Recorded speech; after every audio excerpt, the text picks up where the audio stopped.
Are you familiar with the YouTuber OSTs? Personally, I'm a huge fan. In particular, I think the work they've done in revitalizing the Sonic the Fighters community is among the best work anyone in the FGC has ever done on that front. And it was actually a recent-ish video about Sonic the Fighters they uploaded a few months ago that was the germ for this video. The video is titled, amusingly, Can Sonic the Fighters Beat Sonic the Fighters? And depicts the CPU attempting to get through the story mode with each character, something that community mods had just made possible. The video is a lot of fun, but in particular I was struck by the thumbnail, because I recognized where it came from. It's an edited screenshot from the film The Artist is Present, which depicts a performance art piece of the same name by Marina Abramovich, where she set up a table in a gallery space and silently stared at people one at a time for 3 months. That's obviously a gross oversimplification, but if you're interested in understanding the theory and whatnot behind it, I highly recommend the documentary. Anyway, I dapped OSTs up in the comments for making such an out-there reference, which they seem to appreciate. And then I started thinking. And I began to wonder how far one could take this comparison if, for whatever reason, they wanted to. This wondering culminated in the question, rephrased in the height of unearned confidence into a declarative statement, that led you to click on this video. Are fighting games avant-garde art? Okay, cards on the table, this video originated 100% as a joke. Even now, with my argument fully formulated, it's at least 50% a joke. That said, I do intend to make that argument in earnest. It's no fun if I don't fully commit to the bit, you know? And I intend to try as hard as I can to convince you. But if, by the end of this video, you remain unconvinced, I hope you are at least amused by the inherent silliness of what I'm attempting to argue for. That said, in spite of that silliness, I do think there's something potentially illuminating at the heart of all this. For fighting games, for art, and maybe for the way you, the individual, navigate the world. Now, with that preamble out of the way, there's some groundwork I need to lay. Mostly that term, avant-garde. What does that mean in the context of this video? I'll get a little deeper into the weeds later, but for now, some etymology will help us out. The term comes, as you can probably tell, from French. Specifically, it originated as a military term. It means literally advance guard. It's related linguistically to the English term vanguard, and originally referred in the 19th century to reconnaissance squads who would scout out the lay of the land before the bulk of the army showed up. That metaphor is helpful, I think. In the simplest terms, you can think of avant-garde art as art which tries to scout out new territory. In other words, that does what hasn't been done before. Like I said, I intend to add a lot more nuance and specificity to that later on, but that way of understanding it will work for now. Though I will add one small but important nuance now, which is to say that basically no art is actually referred to simply as avant-garde art. It's an umbrella term, with works more commonly being referred to under more specific schools and styles and whatnot, abstract expressionism or Dadaism, etc. Just something to bear in mind, I'm speaking in very general terms here. Anyway, I don't imagine I'll have to explain what a fighting game is to any of you. If you're like an 80-year-old art school professor who's stumbled upon this video somehow, I'll just play this footage and hopefully you'll be able to understand from that well enough. That leaves only the main question of this video to answer. How exactly are fighting games comparable to avant-garde art? Or, as I'm sure some of you have put it, Phantom, what the hell are you talking about? I think a specific case study will help me begin to make my point. Let's look at a specific work that's generally agreed to fall under the incredibly broad avant-garde umbrella. There are quite a few that I could use for this purpose. I could use that Abramovich piece that started me on this train of thought, but as I said, there's already a documentary about it, which I do recommend. It's remarkably heartwarming, honestly. I then ran through a few more artists and decided against using them for one reason or another. Mark Rothko, because his work is usually talked about collectively with limited writing about individual works. The Impressionists, my favorite of whom is Marion Cassatt, personally, because while their work was seen as heavily avant-garde in its day, it's not so much anymore. I went to high school with people who painted like Renoir. And the Surrealists, Magritte, Dali, etc., because pretty much everything they ever painted has become a meme. Then my mind went to the first place I ever learned about this stuff. I'm self-taught where art history is concerned, and my introduction to that, as it was for a lot of people, was the old Great Courses History of European Art lecture series. If you need a very broad primer to Western art history, whatever that means, it's still a reasonably good introduction. And the last painting covered in that series will make a pretty good case study, I think. This is Guernica, painted by Pablo Picasso in 1937. Honestly, I'm not the biggest Picasso fan for a few reasons, but I do quite like this one. If you're seeing it for the first time, you'll probably have a similar reaction to most people who have first seen it, going back all the way to when it was first exhibited. What exactly is this? Thankfully, Picasso is a famous enough artist that he was razzed by Toy Story, so there's plenty of explanatory writing about Guernica online. This description is courtesy of the Encyclopedia Britannica. Try to keep up.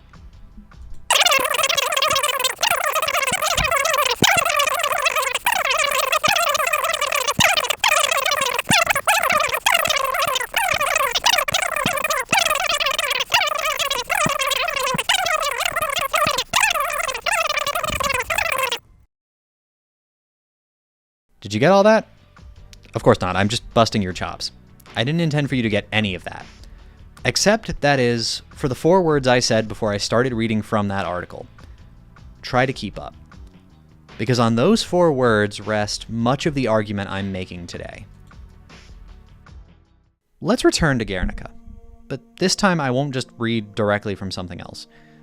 Instead, I'd like to walk you through the process of understanding a painting like this, and to ask you to embody that process yourself. In other words, I'm asking you to feel for yourself what it feels like to get it. Imagine you're seeing this painting for the first time. You may not actually have to imagine that, but just in case. Maybe you're seeing it online, maybe in this video, but maybe if you're lucky, in a gallery. And at first, you don't really understand it. It looks just like a jumble of random lines, and what the hell is wrong with that? Is that a cow? But still, you're drawn to it, for whatever reason. You want to get it. So you look into it further. First, you probably read a summary of the actual composition itself, just so you know what everything in the painting actually is. Then, to understand why the painting looks that way, you study the art movements that led up to it, of which Picasso was a major innovator, and what those movements hope to accomplish and communicate. In the process, maybe you learn a little about the artist himself. In that case, I apologize. Picasso really could be a tremendous asshole. Then you learn the historical moment from which the painting arose. And when you've taken a very necessary moment to process that, you return to the rest of your notes and begin to piece everything together. And finally, you arrive at a conclusion. Your own personal conclusion as to what Guernica means. I won't provide it for you, though I've provided some visual hints in the section for you to start with. That would defeat the purpose, I think. But the fact of that work is the point here. Let's progress from the simple definition I gave of avant-garde to something a little deeper. For the rest of this video, let's define avant-garde art thusly. Avant-garde art is art which presupposes effort on the part of its audience. In other words, art that says, I'm not slowing down for you. Try to keep up. And from there, I think we're ready to make some connections. But before that, I feel obligated to say something. You may, after all that, have an even more negative view of the parallel I'm drawing here.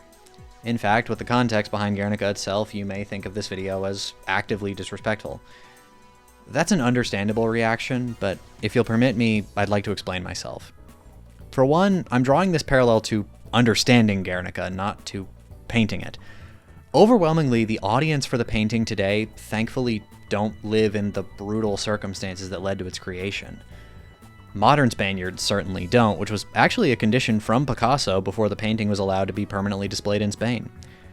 Even Picasso himself ultimately did not live in those circumstances. And for another, frankly, it's very difficult to find highly discussed work from this period that wasn't made in direct response to unthinkable violence. To help illustrate this, I'll tell you that another painter I briefly considered using was Marc Chagall, who, as the most prominent Jewish painter of the era, made work that, as you could imagine, even more directly confronted the incomprehensible evil happening all around him to people like him. That said, you absolutely should study Chagall on your own time. He's my brother's favorite painter, actually. Point being, if there are any avant-garde works that are old enough to have a lot written about them, new enough to still be considered reasonably avant-garde, and don't, as a result, end up in an anti-Goldilocks zone of utter human depravity, I wasn't able to find them. So yeah, If you still think I'm out of line here and want to take to the comments to tell me to go fuck myself, I understand. But I hope I've done what I could to show that I'm at least trying to act in good faith. With that in mind, what exactly are the connections here? Let me restate my working definition of avant-garde art. Art which presupposes effort on behalf of its audience. That alone might have already got some gears turning in your head, but let me explain in full. I want you to cast your mind back to the very first time you got into a fighter. Be honest, you had no idea what you were doing at first. You flailed around wildly, and if you were playing against somebody who knew what they were doing, you probably got destroyed. But your curiosity was piqued. You wanted to get it. So you put in the effort, labbing, watching other people play, going to forums and discords and the like, going to locals if you were fortunate enough to have access to one. And eventually, after a long uphill trek, you began to understand. And it was an understanding that felt richer and deeper than if the game had just given up all of its secrets to you at once. In other words, the game presupposed effort on your part. And you gave it. Sure, you could have just played without all that, the same way that someone could just scan their eyes over Guernica once or twice. But you understood that understanding is something more than that. Something that sometimes is worth it. I imagine many of you are still unconvinced, and I imagine that still more of you don't have an opinion one way or the other and are just kind of amused by all this. But I want you to follow me a little further. Because if my idea is valid, not right, since art discourse isn't necessarily about the search for a single objective truth, but valid, then there are some potentially interesting consequences. Things that may lead us to something useful regardless of whether or not you really care about all this egghead stuff. To explain, let me ask a question. When you heard the phrase avant-garde video game before today, what kind of game did you think of? I can almost be certain that it wasn't fighting games. It was probably like one of the other games I've covered on this channel, something like Passage or Proteus or Azusa 3.9. Games that, to quote the title of my video on Proteus, cannot be won or lost. Games that draw their expressive experimental power through stripping away as many of the things that traditionally make a game as possible, leaving only direct emotional impact. In other words, games that reduce interactivity. Now, I love those games. I make no bones about the fact that I love those games, and each of them has touched me in a unique way. But is it possible, not the only way, but one way, to think of the avant-garde in game design as those games which maximize interactivity? I briefly alluded to the Impressionists earlier, those painters of mostly the 19th century who rejected direct realistic interpretation in painting. And it's pretty well known that one of the reasons they did that was because photography came along and could provide a hyper-accurate rendering of reality at the press of a button. And that forced them to ask the question, what does painting do that nothing else can? On a fundamental level, that's what avant-garde work does. It looks for the fundamental essence of the medium it is made in order to push the medium forward. And in games, that's interactivity. I don't think very many devs are thinking about this stuff consciously. Speaking from experience as someone who both makes art and talks about art theory, I don't generally think you should base your work on whatever is happening in the world of theory. You should try to create intuitively to the extent that you can. Still, I do think we're seeing this play out in a lot of places. Think about some of the big movements in game design that have taken place in the last several years. There's the immersive sim movement, games built around giving a massive amount of distinct choices to the player. The boomer shooter revival, which give much fewer distinct choices, but which make them happen at an often extremely high speed. The tough-as-nails platformer movement, which has really been a thing for decades, but which has reached an arguable zenith over the past few years, and which handle interactivity in roughly the same mile-a-minute way boomer shooters do. And of course, fighting games. Sure, the jury is still out on whether or not we're in a golden age for fighters, but I'm reasonably confident in saying that it's definitely a big era for fighters. And fighters, being games where each action taken by one of the two players alters the actions that can be taken in countless ways, are, like chess, games of functionally infinite, mechanically constrained interactivity. Brief digression. While I was writing this, the Awesome Games Done Quick speedrunning marathon took place. and one of my favorite runs of the whole event was a brief run of the Super Mario Bros. 2 Return to Subcon hack, played by the developer of the hack itself. I liked it for two reasons. One, I was just fascinated by the idea of SMB2 Kaizo since I'd never seen it before, and the dev did some fascinating things with SMB2's unique mechanics. And two, the commentary was basically a mini masterclass on game design, particularly the design of especially difficult games. And one of the people on the couch taking part in that commentary? Dan Salvato, famous for Doki Doki Literature Club, one of the seminal examples of a game that comments on interactivity by deliberately robbing the player of it. In the years following DDLC's success, he's taken up an interest in Mario ROM hacking, and from what I've seen, he's gotten pretty damn good at it. I think that's an interesting microcosm of where things have shifted a bit. Now, it may not be a perfect representation, since from what little information I've been able to glean, Salvato's next official game follows at least slightly in DDLC's footsteps, but I'm not sure. I could get even more granular with this if I really wanted to. For example, I could parallel the specific mechanic of auto combos to the art world concept of artist statements, those little explanatory blurbs that artists, particularly on the avant-garde side of things, will sometimes supply along with their work. That is to say, both are things that aid in the accessibility of a given work, but which also sometimes divide opinion for the same reason. I.e., it's sometimes argued that they water down the audience's role in engaging with the work by making things too easy. Fun fact, the head of the film school I studied at, who was also a very talented gallery photographer, vehemently disagreed with the whole concept of artist statements and always got a little annoyed when he was asked to write them. I could also parallel the fighting game community itself to any number of art communities over the years, which is way easier than you would think. Seriously, I kid you not, do some research into any art movement from the 19th century to today significant enough to be given a name, and the way they talked in each other's company is a lot like every FGC Discord server I've ever been on. They all have that same combination of obsession over personal growth and development with the endless search for more and more esoteric knowledge. But both of those are corollary arguments only here because they popped into my head and I thought they were kind of interesting. They don't have much to do with my main argument. And I fully recognize that that main argument isn't bulletproof.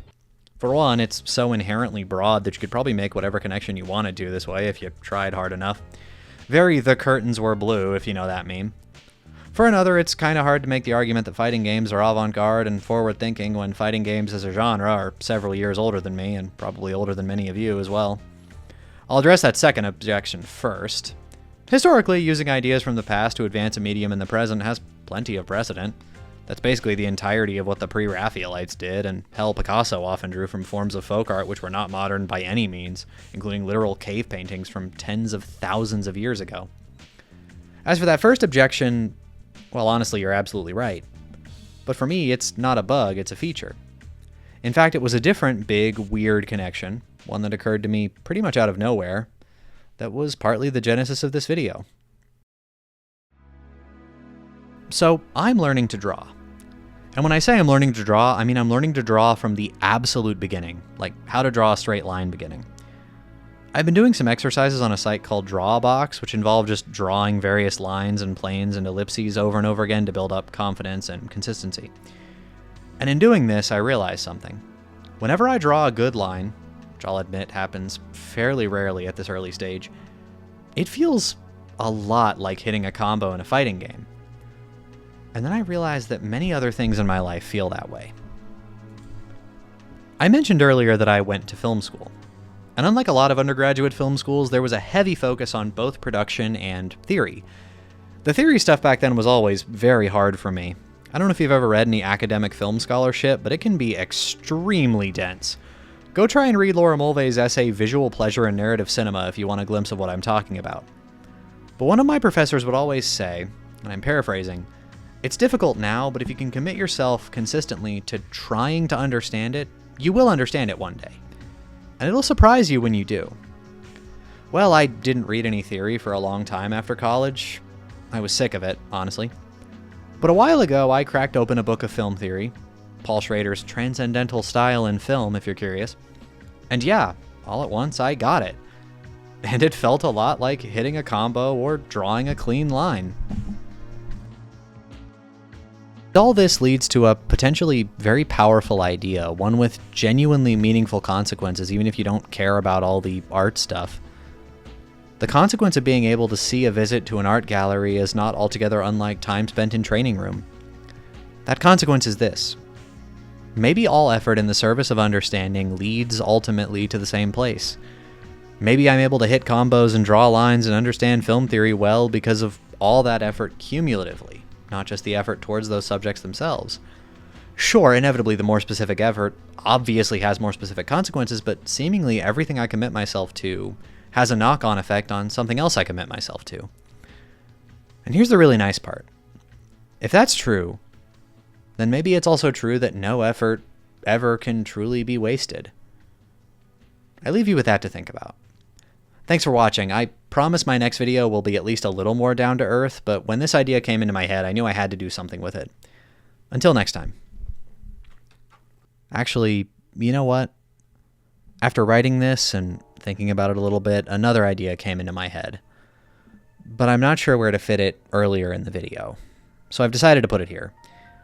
But in addition to not necessarily being a central part of my argument, it also changes the tone of the video significantly. By which I mean it has the potential to leave things on a darker note. So here's how I intend to do it. I'd like to give you, the viewer, a choice. I think that's appropriate, given what I've talked about today. If you'd rather this video end now, with uplifting words of encouragement, words that are, for the record, 100% true and won't be singularly invalidated by anything else I decide to say, then you have my full blessing to turn the video off here. But if you want another angle on this, one that's no more or less true but might better reflect the place you're personally at right now, then keep watching. I'll give you a moment to decide. Alright. I mentioned earlier that it's hard to find great modern art from the 20th century that wasn't in some way touched by the devastating violence of that era. A 100-year span that Pope John Paul II once called our difficult century. As someone born in 1996, the 20th isn't really my century. And it's more than a little premature to argue that this century will end up as difficult as the last one was. But I think it's fair to say that it's already been plenty difficult. I think, regardless of your worldview, you probably agree. It seems like every day something catastrophic makes its way into the news cycle.